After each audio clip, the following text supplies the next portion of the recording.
आज का ये एपिसोड शुरू करने से पहले एक छोटी सी बात। क्या आप भी अपना पॉडकास्ट बनाने की सोच रहे हैं? तो एंकर ट्राई कीजिए। ये पॉडकास्ट बनाने का सबसे आसान तरीका है। नंबर एक, ये फ्री है। नंबर दो, इसमें कई सारे ऐसे टूल्स हैं जो आपको अपने फोन और कंप्यूटर पर रिकॉर्ड और एडिट करने की फैसिलिटी देते हैं। नंबर तीन, आप अपने पॉडकास्ट को डिस्ट्रीब्यूट भी कर सकते हैं, जिससे इसे स्पॉटिफाई और दूसरे प्लेटफॉर्म पर सुना जा सके। तो डाउनलोड कीजिए फ्री एंकर ऐप या विजिट कीजिए anchor.fm पर अपना पॉडकास्ट स्टार्ट करने के लिए। ये तो थी एक छोटी सी जानकारी, और अब शुरू करते हैं एपिसोड का सिलसिला। तो आज के एपिसोड में लीजिए सुनिए फणीश्वरनाथ रेणु के लिखे उपन्यास मैला आंचल का भाग 24, मेरी यानी समीर गोस्वामी की आवाज में। हाँ रे अब ना जी अब रे सैया, छतिया पर लोटल केश, अब ना जी अब रे सैया। महंगी पड़े या अकाल हो, पर्व त्योहार तो मनाना ही होगा। और होली, फागुन महीने की हवा ही बावरी होती है। आसिन कार्तिक के मलेरिया और काला आजार से टूटे हुए शरीर में फागुन की हवा संजीवनी फूंक देती है। रोने कराहने के लिए बाकी 11 महीने तो हैं ही। फागुन भर तो हंस लो गा लो, जो जिए सो खेलय फाग। दूसरे पर्व त्योहार को तो टाल भी दिया जा सकता है। दिवाली में 1-2 दीप जला दिए, बस छुट्टी। लेकिन होली तो मुर्दा दिलों को भी गुदगुदी लगाकर जिलाती है। बोरे हुए आम के बाग से हवा आकर बच्चों बूढ़ों को मतवाला बना जाती है। चावल का आटा, गुड़ और तेल, पुआ पकवान के इस छोटे से आयोजन के लिए मालिकों के दरवाजे पर 5 दिन पहले से ही भीड़ लग जाती है। बखार के मुंह खोल दिए जाते हैं। मालिक बही खाता लेकर बैठ जाते हैं। पास में कजरौटी खुली हुई रहती है। धान नापने वाला धान की ढेरी से धान नापता जाता है। बादरदास को 1 मन, सोनाए ततमा को 3 पसेरी। सादा कागज पर अंगूठे का निशान देते जाओ। भादो महीने में यदि भदे धान चुका दोगे तो 1.5 यानी 1 मन का 1.5 मन। यदि अगहनी फसल में चुकाओगे तो 1.5 मन का 3 मन। सीधा हिसाब है। गांव के सभी बड़े बड़े किसानों का अपना अपना मजदूर टोला है। सिंह जी का ततमा टोला और पासवान टोला, तहसीलदार साहब का पोलिया टोला, धानुक टोला, कुर्मी टोला और कियोट टोला, खेलावन यादव का गुआर टोला और कोयरी टोला। संथाल टोली पर किसी का खास अधिकार नहीं। इस बार तहसीलदार साहब को छोड़कर किसी ने मजदूरों को धान नहीं दिया। अंगूठे का निशान नहीं देंगे और धान लेंगे। बाप दादे के अमल से अंगूठे का निशान देते आ रहे हैं। कभी बेईमानी नहीं हुई, इस साल बेईमानी कर लेंगे। कालीचरण ने टीप देने को मना किया है तो कालीचरण से ही धान लो। तहसीलदार को नए टीप की जरूरत नहीं, पुराने टीप ही इतने हैं कि कोई इधर उधर नहीं कर सकता। दूसरे किसानों के मजदूरों को भी तहसीलदार साहब ने इस बार धान दिया है, लेकिन कालीचरण को जमानतदार रखकर धान बसुलवा देना कालीचरण का काम होगा। अरे 1.5 नहीं तो सवैया ही सही। जो भी हो, तहसीलदार के दिल में दया धर्म है। बाकी मालिक लोग तो पिशाच हैं, पिशाच। एक ओर लोटस बारी रे बेहूबा। फागुआ का हर एक गीत देह में सिहरन पैदा करता है। फुलिया का चुमौना खलासी जी से हो गया है। खलासी जी विदाई कराने के लिए आए थे, लेकिन फुलिया इस होली में जाने को तैयार नहीं हुई। खलासी जी बहुत बिगड़े। धरना देकर 4 दिन तक बैठे रहे। आखिर में रूठ कर जाने लगे। फुलिया ने रमजू की स्त्री के आंगन में खलासी जी से भेंट करके कहा था, इस साल होली नहर में ही मनाने दो, अगले साल तो। नैना मिलानी करी ले रे सैया, नैना मिलानी करी ले। अब की बेर हम नैहर रहबो, जे दिल चाहे से कर ले। दोपहर से शाम तक रमजूदास की स्त्री के आंगन में रहकर फुलिया ने खलासी जी को मना लिया है। होली के लिए खलासी जी ने 1 रुपया दिया है। बेचारा सहदेव मिसिर इस बार किससे होली खेलेगा। पिछले साल की बात याद आते ही फुलिया की देह सिहरने लगती है। भांग पीकर धुत्त था सहदेव मिसर। एक ही पुआ को बारी बारी से दांत से काटकर दोनों ने खाया था। अरे जात धर्म, फुलिया तू हमारी रानी है, तू ही हमारी जाति, तू ही धर्म, सब कुछ। बाबू को दारू पीने के लिए 1.5 रुपया दिया था और माँ को 98। रात भर सहदेव मिसिर जगा रह गया था। फुलिया की देह के पोर पोर में मीठा दर्द फैल रहा है। जोड़ जोड़ में दर्द मालूम होता है। कोई बाहों में जकड़कर मरोड़े की जोड़ की हड्डियां पटपटाकर चटक उठे और दर्द दूर हो जाए। सहदेव मिसिर को खबर भेज दे, लेकिन गांव वाले होली में सब माफ है। वो आवेगा नाराज जो है। अरे बहियां पकड़ी झकझोरे श्याम रे, फूटल रेशम जोड़ी चोड़ी, मस्की गई चोली भींगावल साड़ी, आंचल उड़ी जाए हो, ऐसो होरी मचायो श्याम रे। कमली की आंखें लाल हो रही हैं। पिछले साल होली के ही दिन वो बेहोश हुई थी। इस बार क्या होगा? वो बेहोश नहीं होगी इस बार डॉक्टर है, उसे बेहोश नहीं होने देगा। लेकिन सुबह से ही डॉक्टर बाहर है, रोगी देखने गया है रामपुर। यदि वो आज नहीं आया तो? नहीं, वो जरूर आएगा। माँ ने 1 सप्ताह पहले ही निमंत्रण दे दिया है।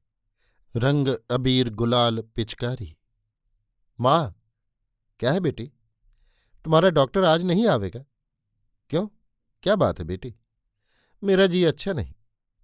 ऐसा मत कहो बेटी, दिल को मजबूत करो, कुछ नहीं होगा। आजू ब्रज में चहुदिश उड़त गुलाल, चारों ओर गुलाल उड़ रहा है। डॉक्टर को कोई रंग नहीं देता है। रामपुर में भी किसी ने रंग नहीं दिया। रास्ते में एक जगह कुछ लड़के पिचकारी लेकर खड़े थे, लेकिन डॉक्टर को देखते ही सहम गए। रंग नहीं, गोबर है। रंग के लिए इतने पैसे कहाँ? डॉक्टर को लोग रंग नहीं देते। वो सरकारी आदमी है, सरकारी उर्दी पहने हुए है। सरकारी उर्दी को रंग देने से जेल की सजा होती है।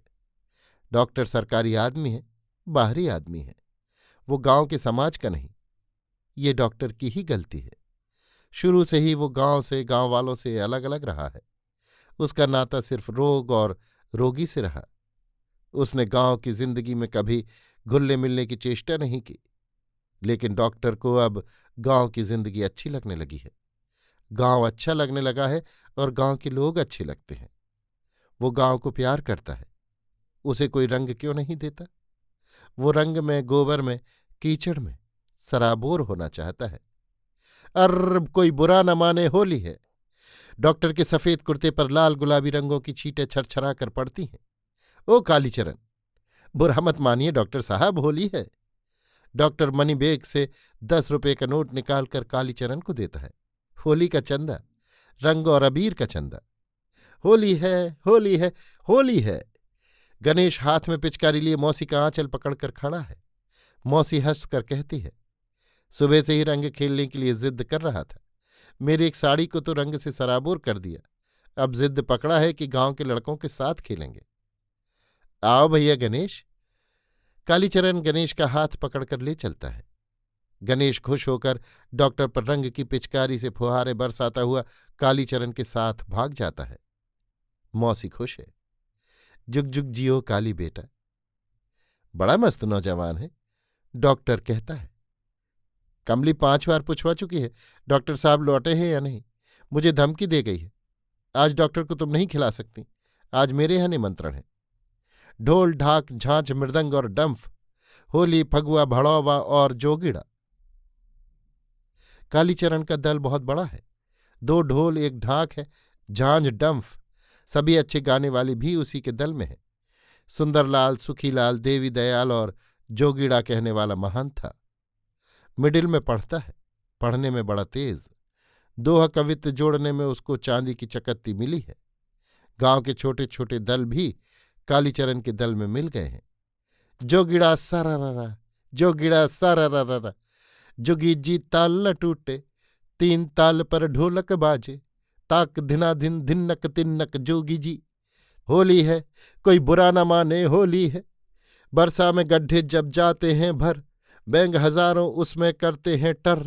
वैसे ही राज आज कांग्रेस का है, लीडर बने हैं सभी कल के गीदड़ जोगी जी सर। जोगी जी ताल न टूटे, जोगी जी 3 ताल पर ढोलक बाजे, जोगी जी ताक धिनाधिन।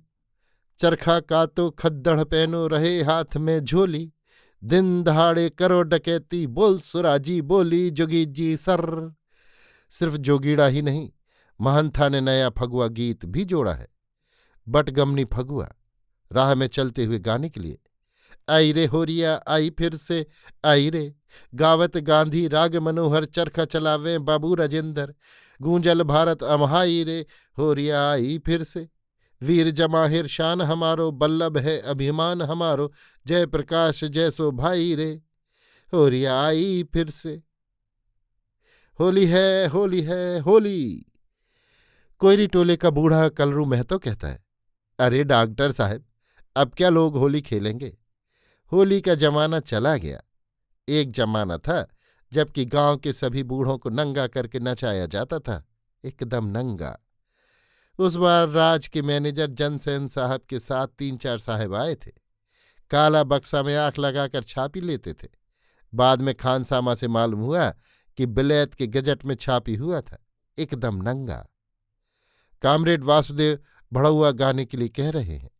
अब एक नया भड़ौआ हो, एकदम नया ताजा माल जर्मन वाला, ढाक ढिन्ना ताक ढिन्ना, अरे ओ बुड़बक बभना, अरे ओ बुड़बक बभना, चुम्मा लेवे में जात नहीं रे जाए, सुपति मऊनिया लाए डोमनिया मांगे प्यास से पनिया, कुआं के पानी न पाए बिचारी दौड़ल कमला के किनरिया, सोही डोमनिया जब बनली नटिनिया, आँखी के मारे पिपनिया, तेकरे खातिर दौड़ले बढ़रवा छोड़ के घर में बभनिया, जुल्हा धुनिया तेली तिलनिया के पिए न छुअल पनिया, नटनी के जोबना के गंगा जमुनवा में डुबकी लगा के नहनिया, दिन भर पूजा पर आसन लगा के पोथी पुराण बचनिया, रात के ततमा टोली के गलियन में जोत कीजी पतरा गननिया, भकुआ बभना चुम्मा लेवे में जात नहीं रे जाए, कोई बुरा न माने होली है।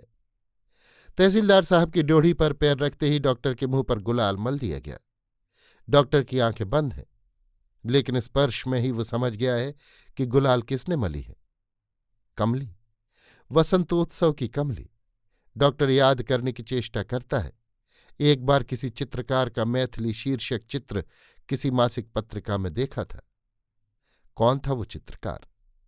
डॉक्टर बेचारे के पास ना अबीर है और न रंग की पिचकारी, एक तरफा होली कैसी? लीजिए डॉक्टर बाबू, अबीर लीजिए, और इस बाल्टी में रंग है। माँ बेहद खुश है आज। पिछले साल होली के दिन इसी आंगन में मातम हो रहा था और इस साल उसकी बेटी चहकती फिर रही है। दुहाई बाबा भोलेनाथ। बेचारा डॉक्टर रंग भी देना नहीं जानता, हाथ में अबीर लेकर खड़ा है, मुंह देख रहा है कहाँ लगावे। जरा अपना हाथ बढ़ाइए तो। क्यों? हाथ पर गुलाल लगा दूं। आप होली खेल रहे हैं या इंजेक्शन दे रहे हैं? चुटकी में अबीर लेकर ऐसे खड़े हैं मानो किसी की मांग में सिंदूर देना है। कमली खिलखिलाकर हंसती है, रंगीन हंसी। डॉक्टर अब पहले की तरह कमली की बोली को एक बीमार की बोली समझकर नहीं टाल सकता है। कमरे में लालटेन की हल्की रोशनी फैली हुई है। सामने कमली खड़ी हंस रही है। ऐसी हंसी डॉक्टर ने कभी नहीं देखी थी। वो स्वस्थ हंसी है, विकार शून्य। कमली का अंग अंग मानो फड़क रहा है। डॉक्टर अपने दिल की धड़कन को साफ साफ सुन रहा है। उसके ललाट पर आज भी पसीने की बूंदें चमक रही हैं।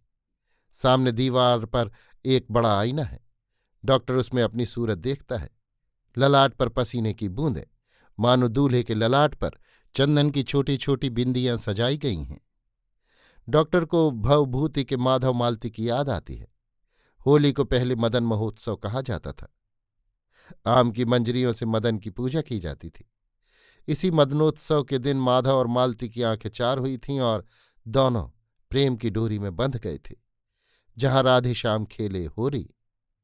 डॉक्टर अबीर की पूरी झोली कमली पर उलट देता है। सिर पर लाल अबीर बिखर गया, मुंह पर, गालों पर और नाक पर। कहते हैं सिंदूर लगाते समय जिस लड़की की नाक पर सिंदूर झड़कर गिरता है वो अपने पति की बड़ी दुलारी होती है। ऐसी मचायो होरी हो, कनक भवन में श्याम मचायो होरी। अभी आप सुन रहे थे फणीश्वर नाथ रेणु के लिखे उपन्यास मैला आंचल का भाग 24, मेरी यानी समीर गोस्वामी की आवाज में।